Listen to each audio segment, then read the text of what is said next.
Nibyo reka mbasuze kandi mbahe ikaze mbifurize kugubwa neza kuri uyu munsi wa none tariki 24 z'ukwezi kwa gatanu umwaka 2026 turagarutse muri studio by'igitaraganya cyangwa se byihutirwa ku makuru y'ingenzi agezweho kugeza kuri uyu munota cyangwa se kugeza aka kanya. Namakuru mu by'ukuri arimo kuba yatangazwa cyangwa se arimo kuba yagarukwaho agaruka ku bijyanye n'ibiri kujya mbere mu burasirazuba bwa Repubulika ya Demokarasi ya Kongo. Itsinda rya Wazalendo rimaze gutangaza amakuru akomeye cyane avuga byinshi bikomeye bimaze kuba byajya mbere cyangwa se byaba hano muri Repubulika ya Demokarasi ya Kongo. Wazalendo bamaze gutangaza ndetse amakuru amaze guhishurwa ku byakozwe n'abarwanyi ba FC23 ndetse hamwe n'igisirikare cya leta ya Repubulika ya Demokarasi ya Kongo. Murabizi ko Wazalendo ndetse na FARDC barimo gufatikanya ku mirongo y'imbere ku rugamba mu rugamba rukomeje kujya mbere.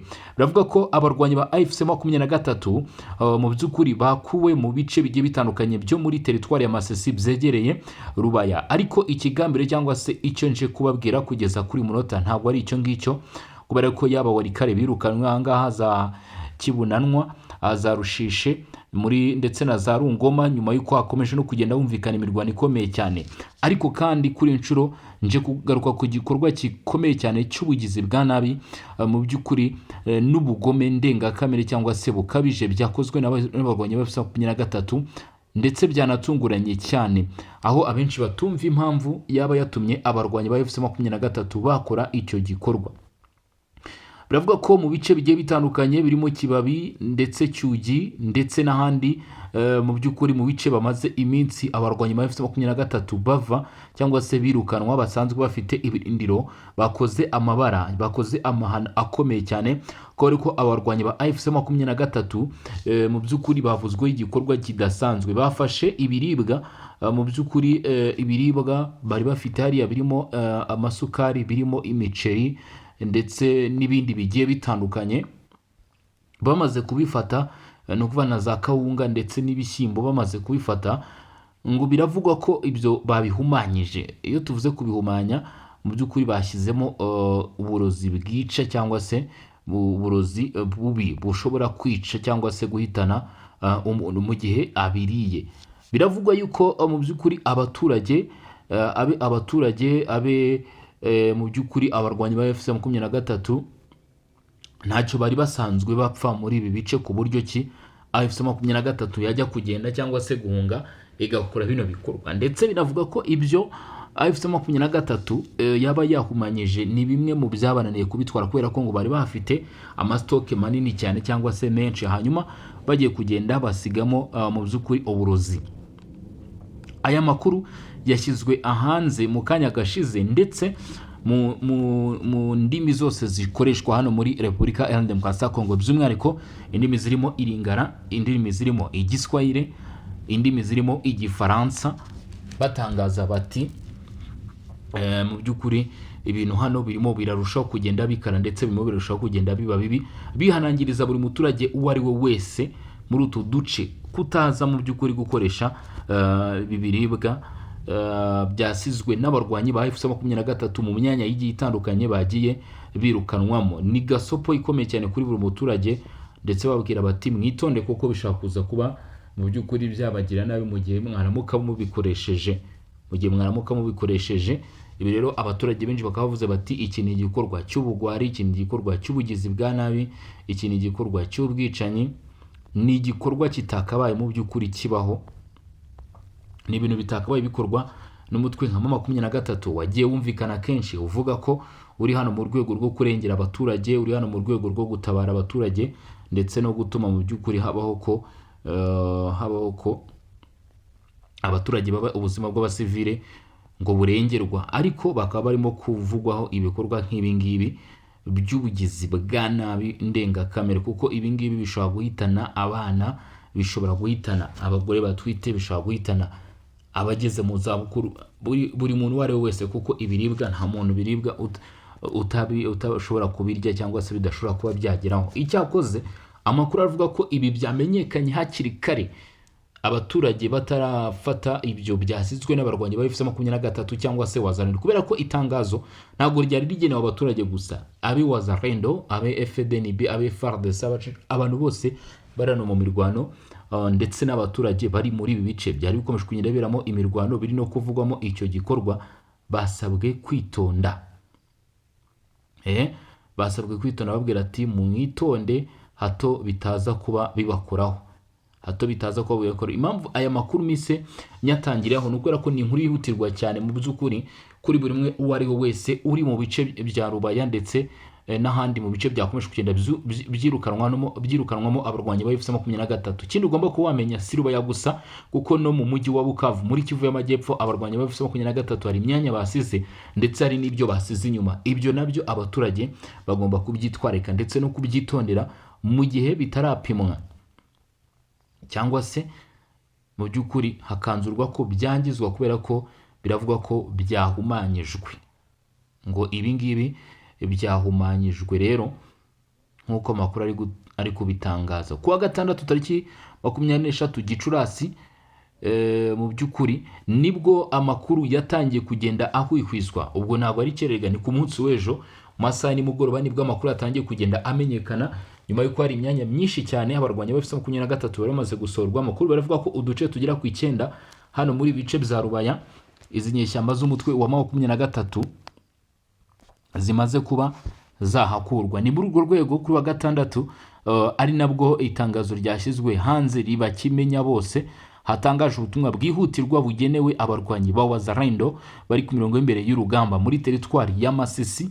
Ubutumwa bugenewe abaturage barimo bahunga mu bice bigiye bitandukanye ndetse n'abari kugaragara muri bice byaje kwirukanwamo abarwanyi b'umutwe wa FC23.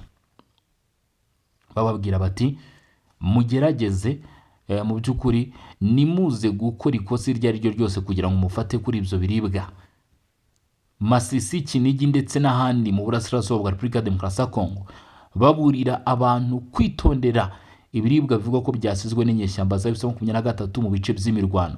Nk'uko ubutumwa bivuga, ngo hari amakuru avuga ko ibiribwa bimwe na bimwe byaba byarasizwe mu duce abarwanyi ba M23 bavuga ko bavuyeho, ngo bikaba bikekwa ko ngo kuba byasizwemo uburozi.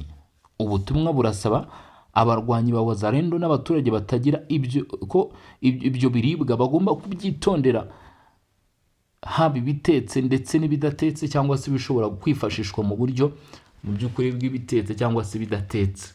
Nuvuga ngo buri cyari cyo cyose abaturage barasabwa kwitondera ibyo ngibyo. Ndetse biravuga ko mu by'ukuri biribwa byari bisanzwe bikoreshwa mu busanzwe n'abarwanyi, ariko bakavuga bati bishobora kuba n'umutego, bikaba byanatezwe na Wazalendo ugasanga ari n'umuturage ubiriyeho bikamugiraho ingaruka zikomeye cyane. Ari nayo mpamvu ubutumwa bwatanzwe hariho kwitwararika cyane ndetse bushyizwemo imbaraga zikomeye cyane. Ni ubutumwa busaba abarwanyi ba Wazalendo n'abaturage kugira impungenge.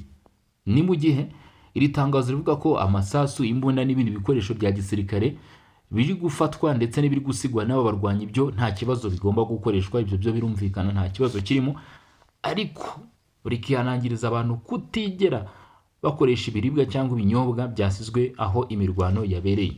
Twavuze ibiribwa gusa, ariko abantu bashaka kugira ngo nuvuga ngo ibiribwa n'ibinyobwa, amayoga, imitobe, amazi, amaji, amavuta n'ibindi byose bigiye bitandukanye byasizwe n'aba barwanyi, ati babyitondere, nibiba ngombwa byangizwe cyangwa se bimenwe ahantu habugenewe. Ubu butumwa bwatanzwe mu ndimi zitandukanye zirimo Igifaransa, zirimo Igiswahili ndetse n'Iringara, hagamijwe ko bugera ku bantu benshi bari mu bice byugarijwe n'imirwano, nk'uko aya makuru arimo ari kubitangaza.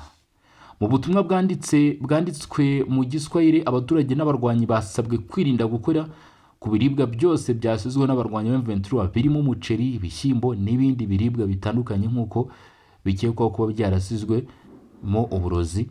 Ati mubyitondere, mugende gakeya mutaza kuba mwahasiga ubuzima. Navuga ngo inda nini yishe nyirayo. Ubwo ngubwo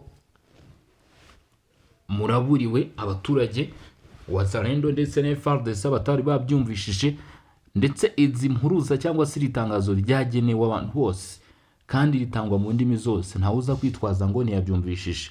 Ubwo uza kubirengaho akagira icyaba araba yizize. Iyi mpuruza yatanzwe n'itsinda mu by'ukuri ry'ahangaha ryitwa Jeune Visionnaire de North Kivu, rinashishikariza abanyekongo gusangiza abandi aya makuru ku buryo bwagutse. Ntabwo ari ukumva aya makuru ngo uyihererane nawe, niba uyumvisha ufite umuntu hariya cyangwa se uraho ngaho mugenzi wawe ukaba ukeka ko atumvishije ubwo butumwa ari muri ibi bice, ntabwo ari muri ibi bice bya Rubaya gusa, muri Masisi n'ahandi muri Kivu y'Amajyepfo za Bukavu hari imyanya AFC/M23 iri gusiga, naho mugomba kwitonda. Iyi mpuruza by'umwihariko nk'ibyasizwe mu birindiro ni nabyo bigomba kwitonderwa cyane, kuko izi nyeshyamba zishobora no gutegamo ibisasu, birashoboka. Iyi mpuruza yatanzwe n'iri tsinda rero, kandi bavuga ko umuturage wese wumvisha amakuru agomba kuyamenyesha mugenzi we. Kugeza ubu nta rwego rwigenga ruremeza aya makuru yerekeye ibiribwa bivugwa ko byaba byarashyizwemo uburozi. Ni mu gihe intambara hagati ya M23, ingabo za leta na Repubulika Demokarasi ya Kongo n'imitwe yitwaje intwari ikomeje gukaza umurego mu bice byinshi byo muri Kivu y'Amajyaruguru. Amakuru yihutirwa aravuga ko mu by'ukuri ibi ngibi bitagomba gukurikizwa muri Masisi gusa, ndetse n'ahandi mu tundi duce. Ibi bigomba kuba mu by'ukuri byaba ngombwa ko byitwararika. Aya makuru rero yihutirwa yandi ngiye kuba nabagezaho uyu mugoroba ni ibishingiye ku bijyanye n'ibisasu byarashwe muri teritwari ya Masisi mu rukera rwo kuri uyu munsi ku isaha saa 6, mu by'ukuri zikigera rwose n'iminota mike irengaho, nibwo FARDC yakoresheje CH4 irasa guest house. Bivugwa ko harimo abayobozi bagiye batandukanye. Byavugaga ko vice governor wa FC23 yaba yaguye muri iki gitero, ndetse n'amakuru rwose yagiye avugwa cyane, kuko natwe twayagarutseho kubera ko yarimo agenda avugwa n'impande zigiye zitandukanye. Amakuru ugomba kuyamenya uko ameze. Aya makuru rero nubwo twayatangazaga, twarenzagaho yuko nta rwego na rumwe ruremeza aya makuru ari biri kuvugwa. Yaba M23 ntabwo yemeje aya makuru cyangwa ihakane, FARDC yemeje aya makuru cyangwa ihakane, ariko byari bikomeje kugenda bivugwa, byari byabaye inkuru kubera ko byakekwaga. Hari icyo bita analyse, abantu bakoraga analyse bakabona ko ibi bishoboka bikubiye hejuru, biri ku kigero cyo hejuru kwijanisha. Ariko aya makuru abarwanya ba FC23 bamaze kuba bayanyomoza, bavuga ko mu by'ukuri ibyo ngibyo bidakwiye kwizerwa ndetse bitigeze bibaho. Guverineri wa Kivu y'Amajyaruguru Bahati Erasto mu by'ukuri banatangaje ko ngo kuri iki cyumweru ngo tariki 24 Gicurasi na 26 inkambi y'abarinzi b'icyanya cy'urusobe rw'ibinyabuzima cya Rumangabo ngo mu by'ukuri yayisuye kugira ngo yirebere ubwo urugero rw'ibyangiritse byatewe n'igitero cy'ikorwa ry'indege ya drone y'intambara cyagabwe mu rukerera n'ingabo zifatanyije n'ubutegetsi bwa Kinshasa. Ku isaha saa 8:34 nibwo hano Rumangabo harashwe. Urumva rero niba uyu mugabo Erasto Bahati Musanga yavugaga ko yarashwe, akaba agaragaye Rumangabo agiye gukurikirana ibijyanye n'icyo gisasu n'ibyo bisasu byarashwe, mu by'ukuri bivugwa ko yari yarase muri bice, bivuze ngo ntabwo byigeze bibaho. Hafi 23 imaze kunyomoza aya makuru ivuga ko ari fake news. Iki gitero gishya cy'ubunyamaswa kibasiye ibikorwa bya gisivili ndetse n'ibikorwa remezo bijyanye no kurengera ibidukikije, gikomeje kugaragaza uburyo ngo ubutegetsi bwa Kinshasa bukomeje inzira y'urugomo, aho bwahisemo gukoresha iterabwoba, ihohoterwa ridatoranya ndetse no gusenya nk'uburyo bwabwo bwo kuyobora. Ibyo nibyo umutwe wa FC23 ugira utya ugashinja cyangwa se ukavuga uti Kinshasa irimo gukora ibikorwa ibi nibi, irimo guhonyora uburenganzira bwa muntu, Kinshasa irimo kwangiza. Uretse gukomeza politike ngo y'ibikorwa by'ubwicanyi n'itsembatsemba rikorerwa abaturage bo mu burasirazuba bwa Kongo mu ibanga, ubutegetsi bwa Kinshasa ngo bwarimo no kongera ibikorwa byo gukwirakwiza amakuru y'ibinyoma, bayobya rubanda, gukoresha itangazamakuru mu nyungu za politike ndetse no gukwirakwiza propaganda igamije kuyobya ukuri. Ibyo ngibyo nabyo AFC23 ikavuga iti nindi ntwari ikomeye cyane Kinshasa irimo gukoresha. Uriya itangazamakuru ni ikintu kiba gikomeye cyane, cyangwa se ni ikintu kiba gifite uruhare rudasanzwe mu ntambara. Ndetse amakuru ni ikindi kintu nanone kiba kidasanzwe mu ntambara mu by'ukuri nk'uko bigaragara. Kuri ubu ngubu rero amakuru akomeye cyane atugeraho aravuga ko AFC23 nubwo imaze gushyira hanze mu by'ukuri ibisa n'itangazo cyangwa se n'inyandiko, uyu mutwe wanagaragaje ko mu by'ukuri utaza gukomeza kwemera gukubitwa gutyo cyangwa se kuraswa gutyo, ari nayo mpamvu urimo kugerageza gukora ibikorwa bigiye bitandukanye byo kwirwanaho ndetse no gutegura uburyo bwo guhagarika ibitero bigiye bitandukanye birimo gutegurwa n'ibiro ry'igisirikare cya Leta ya Repubulika Iharanira Demokarasi ya Congo, FARDC, Wazalendo, FDNB ndetse n'abandi bagiye batandukanye, kugeza uyu munsi bari kuvuga ku mirongo y'imbere ku rugamba cyangwa se ko nabo bari muri iyi mirwano. Umutwe wa 23 rero ngo urimo urakusanya abasirikare mu bice byose, Kivu y'Amajyepfo, Kivu y'Amajyaruguru ndetse n'ahandi mu duce tugiye dutandukanye, bari kugenda rwose bahuzahuza bashaka uko mu by'ukuri babona abarwanyi bo kubafasha muri iyi mirwano cyangwa se muri uru rugamba, bakareba ko bakwikura imbere ya FARDC ndetse na Wazalendo ikomeje kubotsa igitutu, kubacanaho umuriro nakwita ko ari w'amazuku. Umuriro w'amazuku rwose bakomeje kugenda bacanwaho hano ku mirongo y'imbere ku rugamba, ku mirongo y'imbere ku rugamba. Hanyuma rero mu makuru yandi ari kugenda aturuka mu bice bigiye bitandukanye, by'umwihariko nko muri teritwari ya Masisi hari ibice n'ubundi bikiri kuvugwamo intambara. Biravuga ko kugeza kuri ubu ngubu indege muri uyu mugoroba indege ya drone yagabye igitero ku birindiro by'inyeshyamba z'umutwe wa 23, umutwe ushinjwa gushyigikirwa n'u Rwanda.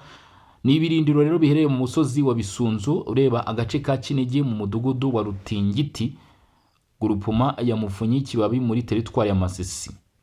Saa 12:45 z'umugoroba nibwo ku masaha yahariye muri Repubulika Demokarasi ya Congo nibwo iki gikorwa cyabaye ku ndege ya drone ya gisirikare, nibwo yagabye igitero ku birindiro by'inyeshyamba za 23 ahangaha Bisunzu, ndetse bikaba bivuga ko iki gitero cya drone cyangije byinshi. Namwe murabizi ahangaha mu by'ukuri ntabwo turi buze kuba tuvuga ibintu byinshi cyangwa se tuba turi buze kuvuga ibintu byinshi. Ibyinshi namwe muba mubizi, ibitero nk'ibi ngibi bya drone ni ibitero biba birindwa mubi, ni ibitero biba bidasanzwe ndetse bigira ingaruka zikomeye cyane, kuko buriya drone ni misile zikomeye cyane birimo kwirasira. Ahangaha muri ibirindiro by'abarwanyi ba AFC23 Bisunzu rero ngo drone igezeyo ikoze y'akantu gakomeye cyangwa se ikoze ikintu gikomeye, yongeye kusenya ibi birindiro, ndetse biravuga yuko mu by'ukuri abarwanyi ba AFC23 ahangaha rwose basabwa ingufu nyinshi kongera kwisuganya muri aka gace. Gusa nubwo iyi drone imaze kuba yaharasa, amakuru aratangaza yuko iki gice kiri mu maboko y'abarwanyi ba AFC23 cyangwa se ibi birindiro bikirimo kugenzurwa n'umutwe wa 23. Bisunzu ni agace kegereza Kinigi mu mudugudu wa Rutingiti, Grupuma ya Mufunyi Kibabi muri teritwari ya Masisi, niho ibi birindiro bya AFC23 byari biri. Hafi aho ngaho na za Kibabi murabizi ko naho ari uduce tumaze iminsi turi kumvikanamo imirwano. Ahangaha rero 23 ari cyafite ibirindiro mu rwego rwo kugabanya akazi. Wazalendo iti muharasishe drone. Wazalendo murabizi ko nabo barwana mu by'ukuri hano muri iyi mirwano, ariko ni imirwano yo ku butaka bakomeje kugenda bakora, gufata intwaro zigiye zitandukanye zigenda zisigwa, ndetse nk'iki gitero nk'iki ngiki kiba kigabwe na drone gishobora no guteguza abarwanyi ba AFC23 babaye mu by'ukuri bamaze kubimenya ko mu kanya karembe haba hari buze nko kugabwa igitero gikomeye cyangwa se ku munsi w'ejo, kuko igitero nk'iki ngiki cya drone iyo kije kikagabwa n'igihe kiba gikurikiranye direct n'abari inyuma babaje mu by'ukuri abo bahazanira baba baje ku butaka, ndetse n'abasirikare batandukanye ba FARDC gusoza ibintu. Hanyuma iki gitero nk'iki ngiki kikaza kugira ngo kisenye nka position biba biri kugaragara yuko ziri buze kubangamira ikijyanye n'imirwano. Bikunze kubaho cyangwa se ni zimwe muri tactique na technique zifashishwa mu mirwano, nk'uko byatangajwe n'umwe mu bari aho byabereye. Bamwe mu barwanyi ba M23 ngo bakomerekeye muri icyo gitero, nta nubwo bishobora kuba byabura ahangaha drone ntabwo iba yoroshye. Ntabwo byagarukiyeho gusa ku bakomeretse, hari n'abasize ubuzima maze bajyanwa i Rubaya bavanwa kuri uwo musozi. Ab'inkomere, abe n'abahasize ubuzima bose bajyanwe Rubaya nk'uko amakuru abivuga. Bako ahangaha Bisunzu, kuko urumva ahangaha ntabwo bagomba kuhakumisha izi nkobere ndetse n'aba bahasize ubuzima. Za Mayiti ndetse n'inkomere zose zivanwe muri aka gace ka Bisunzu zerekezwa Rubaya. Ubwo abakomeretse baraza kwitabwaho, nibagira amahirwe baraza gukira. Iki gitero kimwe n'ibindi byabanje nikiragira uruhande na rumwe kivuga ko ari rwo cyaturutseho gusa kuva mu gitondo cyo kuri iki cyumweru tariki 24 Gicurasi 2026. Umutwe wa M23 ukomeje gushinja ubutegetsi bwa Kinshasa kuba inyuma y'ibitero byose bikorwa hifashishijwe drone. Biravuga kandi ka gace ka Kinigi kagikomeje kugenzurwa mu by'ukuri n'uruhande rwa leta ya Kongo, ariko kandi inyeshyamba za M23 nazo zirimo kuhagaragara. Nubwo umutekano wawo ukomeje kuba muke kandi ibintu bikaba bishobora guhinduka umwanya uwo ari wo wose, kubera ko nk'aka gace mu minsi yashize kari kagaragayemo mu by'ukuri FARDC na Wazalendo bigaragara ko bamaze kukwigarura, ariko birukanyemo barwanya M23 bose, ariko uyu mutwe wongeye kugaragaza yuko udashobora kuba wava kwizima.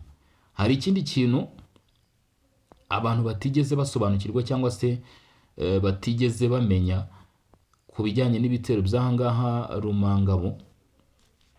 Mu by'ukuri hari ikintu abantu batigeze bamenya, ko ibi bitero nubwo mwumva biri kuvugwa abantu bose bavuze ngo FARDC ngo niyo irashe ahangaha Rumangabo, ngo mu by'ukuri gutya na gutya, menya neza rwose ko igisirikare cya leta ya Repubulika ya Demokarasi ya Kongo kitigeze cyemera na rimwe ko mu by'ukuri aribo bagize uruhare muri bino bitero byagabwe hano Rumangabo. Ndetse yewe n'ahangaha Rubaya ntabwo barabyigamba, dutegereje amakuru y'ibiza kuvugwa, kuko ahangaha umutwe wa 23 ushana wo kubikora kugira ngo ugaragaze ko rwose urimo kugabwaho ibitero ndetse ukeneye kuvugirwa no kwirwana nk'uko wabitangaje. Bavuga bati hakenewe ingufu, hakenewe byinshi kugira ngo bibe byagarukwaho, urumva. Ariko amakuru menshi nanone aragaragaza rwose ko ibyo bitero byaba byakozwe n'abarwanyi ba AFC 23 aribo bagize iki, babigizemo uruhare nko kuri Rumangabo. Ariko hano kuri Rubaya ho bikavuga ko ari leta ya Kinshasa. Gusa benshi bakavuga bati se nanone M23 ni gute yajya kurasa hano Rumangabo mu birindiro byayo. Nabyo kumva ko harimo amayobera. Amakuru menshi agaruka kuri nkora akagaragaza ko byaba byakozwe cyangwa se byagizwemo uruhare, uko bigaragara mu by'ukuri n'uruhande rwa leta y'Kinshasa. Dusa nkaho tugenda tugana ku musozo, reka nkugezeho n'aya makuru yihutirwa kuri iki cyumweru. Amakamyo 3 yuzuye abasirikare b'umutwe wa 23 hamwe n'ubwato byageze Minova, nk'uko amakuru aturuka muri ibi bice abitangaza. Bivuga ko abasirikare bahise berekezaho bita Bitonga mu rwego rwo kujya kongera imbaraga ibirindiro byabo biri Ingungu kugira ngo babashe kwirwanaho. Amakamyo 3 ndetse n'amato, aba ni babandi bumva bari kuva za Bukavu ndetse n'ahangaha nyine muri imyangi itandukanye bakomeje kugenda bakusanwa kugira ngo hongerwe imbaraga hano muri Masisi. FC 23 ntabwo ishaka gutakaza Rubaya, ibi bice bya Zangungu ntabwo ishaka kubitakaza, kubera yuko ahangaha mu 23 ihakura imbaraga zikomeye cyane, ihakura ubutunzi bwinshi. Ntabwo uyu mutwe wifuza n'umunsi wa rimwe gutakaza ibi bice cyangwa se kugira igihombo kingana gutyo cyo gutakaza Rubaya. Aya ngaya ni amakuru mwibwire, aya ngaya ni amakuru y'ukuri. Ntabwo M23 izigera itakaza Rubaya mu buryo bworoshye gutyo, byanze bikunze M23 izatakaza Rubaya yashyizemo ingufu. Kereka nk'izi siyasa biri kuvuga ko FARDC ishaka guhera ku bayobozi ubundi ikabona kwinjira muri Rubaya. Ngayo nguko rero ni amakuru yitirwa cyane y'ingenzi nari mbombagezaho, ubundi turaza gusura mu kanya kari imbere cyangwa se mu masaha ari imbere tureba uko biraba byifashe. Mukomeze mubane natwe mugire ibihe byiza, ndetse turaza gukomeza kugenda tubakusanyiriza amakuru igihindutse cyose dukomeza kubibagezaho. Nyina ari Bosco, iyi ni Region Info.